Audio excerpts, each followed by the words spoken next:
Setiap orang di antara kita wajib faham dan dia yakini kalimat la ilaha illallah adalah kalimat awal dan akhir dari kehidupan seorang muslim.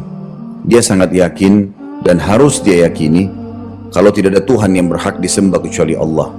Semua yang ada di langit, di bumi, di kedalaman lautan, dia lihat atau tidak lihat, diciptakan oleh Allah subhanahu wa ta'ala. Dan beruntung orang yang bisa memahami poin ini sehingga dia punya panduan hidup. Karena orang yang mengenal Tuhannya, begitu dia lahir, dia buka mata, dia udah bisa menangkap sebuah poin pada saat dia sudah mulai dewasa dan faham bahwasanya semua ini tidak terjadi begitu saja. Karena begitu dia lahir, ini ayah, ini ibu. Dia nggak bisa pilih yang lainnya. Harus ini ibunya, ini ayahnya. Dan ada variabel hukum di situ. Si ayah dan ibu merasa ini anaknya dan harus bertanggung jawab. Dia tidak bisa menolak juga kalau matanya digunakan untuk melihat, telinga untuk mendengar, hidung untuk menghirup, bibirnya untuk mengucap, lidahnya untuk mengecap, tangannya menjamah, kakinya melangkah. Masing-masing sudah ada fungsi anggota tubuh dan tidak bisa dialih fungsikan. Semua sudah ada fungsinya dan ini tidak mungkin kalau tidak ada pencipta. Bukankah bangunan rumah ini tidak mungkin ada tanpa ada yang membangunnya? Bukankah juga mendengar suara ini atau apa saja tidak mungkin ada kecuali memang ada yang meletakkannya? Maka tidak mungkin sesuatu itu terjadi begitu saja.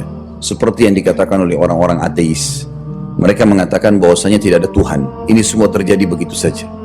Abu Hanifah rahimahullah, salah satu ulama yang masyhur dari 4 madhab, beliau pernah diundang oleh salah satu raja di wilayah Rusia, kalau kita sekarang, zaman dulu Persia, untuk berdebat tentang masalah Islam dan agama atau keyakinan mereka. Bukan agama, mereka tidak punya agama, tapi mereka punya keyakinan tidak ada Tuhan. Semua ini terjadi begitu saja. Maka Abu Hanifah rahimahullah terlambat datang.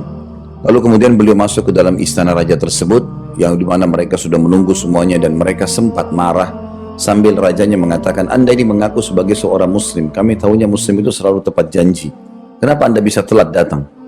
Maka Abu Hanifah rahimahullah membuka diskusi sekaligus menutup diskusi itu dan memberikan jawaban kenapa dia terlambat. Abu Hanifah terkenal sangat cerdas dalam berdebat. Maka beliau rahimahullah berkata, tadi waktu saya ingin datang ke istana kalian ini, saya melewati sebuah sungai. Dan pada saat saya ingin melewati sungai, saya lama sekali menunggu tidak ada kapal yang datang. Maka pada saat saya lagi lama menunggu, tiba-tiba ada pohon di sebelah saya tumbang di sungai itu. Jatuh, roboh, kemudian terpotong-potong sendiri.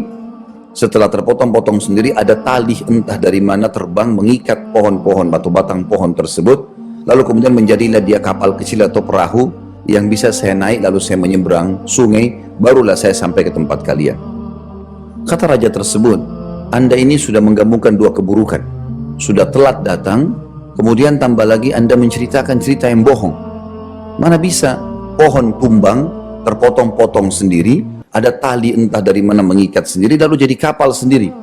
Kata Abu Hanifah rahimahullah, apakah kalian tidak percaya pohon itu bisa tumbang sendiri? Bisa terikat sendiri, bisa jadi kapal sendiri? Mereka bilang tidak mungkin, pasti ada manusia yang merakitnya. Maka kata Abu Hanifah rahimahullah, bagaimana kalian tidak percaya itu sementara kalian mengatakan seluruh fenomena alam ini tidak ada yang menciptakannya? Maka akhirnya mereka merenungi masalah itu, lalu kemudian mereka masuk Islam di tangan Abu Hanifah rahimahullah. Kita teman-teman sekalian sebagai seorang muslim sudah sangat dimanja oleh Allah, apalagi yang lahir dalam keadaan Islam. Karena begitu kita lahir diingatkan oleh orang tua kita, ada Tuhanmu namanya Allah. Diajarkan cara menyembah Allah. Ada solat 5 waktu, ada subuh 2 rakaat, ada duhur, ada asar 4 rakaat, ada maghrib 3 rakaat, ada isya 4 rakaat. Ini loh caranya, wudu, tutup aurat, hadap kiblat. Ini bacaannya, ini wajibnya, ini sunnahnya, ini yang membatalkan. Ada puasa, ada zakat, ada berbakti sama orang tua, ada jenguk orang sakit. Padat sekali programnya. Orang-orang beriman sudah faham dari mana asal dia, ada Tuhannya Allah yang menciptakan, dan dia sudah tahu nama Tuhannya, ada Asma'ul Husna, nama-nama mulia yang bisa dipanggil sama dia. Dia tahu bagaimana komunikasi dengan Tuhannya, mengangkat tangan ke langit sambil berdoa, menyampaikan hajatnya apa saja. Kemudian juga dia dalam kehidupan ini dia tahu bermuamalah, bagaimana dia menikah, bagaimana dia berbisnis, bagaimana dia berpolitik, semuanya diajarkan. Sampai dia meninggal, tahu bagaimana prosesi mati, ada namanya husnul khatimah, ada su'ul khatimah. Bahkan diajarkan bagaimana cara mati yang baik, mati syahid di medan perang, mati dalam membela harta, membela keluarga, mati dalam ibadah. Dan disampaikan kalau su'ul khatimah itu mati dalam keadaan maksiat dan seterusnya. Nanti akan ada alam kubur, dijelaskan panjang lebar. Alam kubur itu ada alam barzah, ada di dalam situ kehidupan, kalau bukan taman dari taman surga atau lubang dari lubang neraka. Kemudian akan ada hari kebangkitan, dibangkitkan nanti di mahsyar, ditimbang amal baik dan amal buruk. Kata Nabi SAW, kalau orang meninggal dunia lalu masuk ke dalam kuburan, kalau dia orang beriman, maka akan datang malaikat, mendudukkan dia lalu menanyakan kepadanya, siapa Tuhanmu, siapa Nabimu, apa kitabmu? Maka dia akan menjawab dengan lancar sekali. Kemudian dibukakan baginya pintu neraka. Dan dia ketakutan melihat neraka tersebut, karena dengan jeritannya, dengan suara yang menakutkan. Maka malaikat bilang, lihat dari apa Allah selamatkan dirimu. Maka ditutup pintu neraka tersebut, lalu dibuka pintu surga dengan dayang-dayang, dengan permadani, dengan istana, dengan pemandangan yang indah. Maka malaikat bilang, ini tempat kau sekarang. Dia pun akhirnya merasa gembira, dan akhirnya Allah Subhanahu wa taala mengatakan, paparkan untuk hambaku ini perbandani dari surga yang tiap pagi dan petang datang kepadanya bau wanginya. Maka jadilah kuburannya taman dari taman surga. Jadi kita sudah tahu, kuburan pun yang kita lihat batu nisan dan tanah, bagi orang yang hidup, orang yang mati tahu kalau itu adalah taman dari taman surga orang beriman. Dan kalau orang kafir, orang fasik yang banyak maksiat, pasti akan tersiksa. Nabi SAW pernah melewati 2 buah kuburan lalu berkata, sesungguhnya 2 penghuni kuburan sedang disiksa. Dan mereka disiksa pada hal yang mereka tidak anggap besar, tapi itu besar di sisi Allah. Yang satu tidak cebok pada saat kencing, tidak bersuci, dan yang satu suka mengadu domba. Kemudian Nabi SAW juga lewat kuburan yang lain pernah, sambil kelihatan raut wajah beliau berubah dan seperti mengeluarkan kalimat menghardik. Kebetulan ada seorang sahabat bernama Rafi' radhiyallahu anhu melihat itu, lalu mengatakan, ya Rasulullah, adakah yang salah yang aku lakukan? Dia fikir dirinya yang sedang dipermasalahkan oleh Nabi SAW. Maka Nabi SAW mengatakan, bukan kamu hai Rafi', tapi penghuni kuburan ini. Dia waktu masih hidup pernah saya tugaskan mengumpul zakat, kemudian dia menyembunyikan 1 lembar baju. Maka dengan itu Allah sekarang memberikan dia di kuburannya 1 lembar baju juga dari api neraka yang membakarnya. Ada kehidupan alam barzah diceritakan dengan banyak dalil berhubungan dengan masalah itu. Itu juga dengan hari kebangkitan di hari kiamat. Allah jelaskan, "Faman ya'mal mithqala dzarratin khairan yara." Siapa yang berbuat seperti biji sawi dari kebaikan, pasti dia akan lihat dan dihisab, diberikan balasannya. "Wa man ya'mal mithqala dzarratin syarran yara." Siapa yang berbuat dari keburukan seperti biji sawi akan dia lihat, semua dipertemukan. Lalu diceritakan tentang ciri-ciri kebangkitan. Allah turunkan khusus surah Al-Qiyamah, menceritakan panjang lebar tentang keadaan hal tersebut. Surah Zalzalah dan banyak yang lainnya.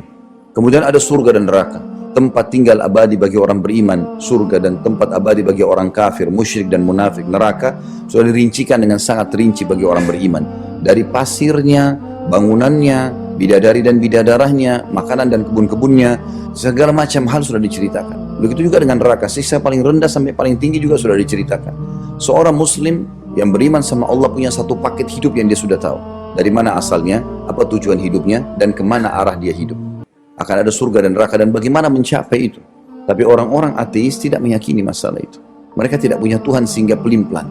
Dikatakan oleh para ulama, subhanallah, di zaman kita sekarang dengan teknologi yang canggih, Allah Subhanahu wa taala memudahkan para ateis. Kebanyakan mayoritasnya orang ateis yang tidak yakin ada Allah, mereka justru yang banyak menjadi ilmuwan. Mereka menjadi ilmuwan, meneliti ke langit, meneliti di bumi, meneliti di dalam lautan. Bahkan mereka sangat menonjol dalam masalah itu. Ulama menanggapi, kenapa harus orang ateis? Ternyata memang karena mereka belum yakin ada Allah, sehingga Allah buat dia mengadakan penelitian. Sampai pada sebuah titik nanti dia hanya mengatakan, sungguh luar biasa, sungguh begini dan begitu. Jadi dia pun terkagum-kagum untuk meyakini Tuhannya. Kalau kita seorang muslim sudah sangat faham dan tidak butuh semua bukti itu. Karena kita sudah tahu, oh iya ini caranya begini, oh ini haram, oh ini halal. Saya kalau berbuat ini saya akan dapat ini. Semua keutamaan ibadah sudah ada. Kalau saya berbuat dosa ini loh ancamannya, semua sudah ada hukumannya. Maka sudah gamblang semua bagi seorang muslim. Kalau kita berjalan dengan akal fikiran orang-orang ateis yang mengatakan tidak ada Tuhan, mereka mengatakan manusia itu penduduk bumi yang paling canggih. Dan pertimbangan-pertimbangan karena manusia sekarang bisa membuat kereta api, pesawat, kapal laut, sekarang lebih canggih lagi dengan handphone, dengan internetnya, dengan laptop dan segala macam hal. Entah 10-20 tahun ke depan ada apa. Lalu mereka mengatakan manusia adalah penduduk bumi yang paling canggih. Kalau kita berjalan dengan akal-akalan mereka, kita semua manusia. Pertanyaan sederhana, apa andil kita yang hadir di sini dengan setetes air yang ada di depan mata kita ini? Kita cuma tahu ada sistem, haus, harus minum. Kalau enggak, nggak bisa. Dari mana? Siapa yang ciptakan kita? Kita dari mana asalnya? Air ini dari mana? Dan siapa yang mengajarkan kita harus minum? Nggak bisa ahli yang lain. Kalau kita haus makan, nggak bisa. Atau kita tidur tetap haus. Harus air. Kemudian juga begitu kalau lapar, harus makan, nggak bisa yang lain. Capek, harus istirahat. Ada fenomena alam yang lengkap sekali yang kita tidak bisa menghindar darinya. Yang jelas-jelas harus ada yang menciptakan itu. Tapi seorang muslim sudah memahami kalau dia punya kalimat la ilaha illallah. Kalimat ini teman-teman, tidak ada Tuhan yang berhak disembah kecuali Allah, adalah kalimat luar biasa. Karena kalimat ini surga dan neraka ada. Karena kalimat ini kitab-kitab diturunkan. Karena kalimat ini rasul-rasul diutus. Karena kalimat ini diketahui mana halal, mana haram. Diketahui mana orang baik, mana orang buruk. Ini kalimat maknanya sangat dalam. Sampai 10 tahun pertama dakwah baginda Nabi SAW di Mekah, itu tahun ke-11 masa kenabian baru ada Isra Mi'raj, perintah sholat. Sebelumnya 10 tahun pertama nggak ada zakat, belum ada puasa, belum ada haji, belum ada jihad. Sholat pun masih disyariatkan oleh Allah SWT, sholat malam kepada baginda Nabi SAW, bukan umumnya muslimin. Nanti setelah itu baru ada perintah di tahun 11 masa kenabian. Maka 10 tahun ini apa dakwah Nabi SAW? Tentang masalah tauhid, penanaman itu. Bagaimana memahami ini batu, ini pohon, ini semua, ini makhluk.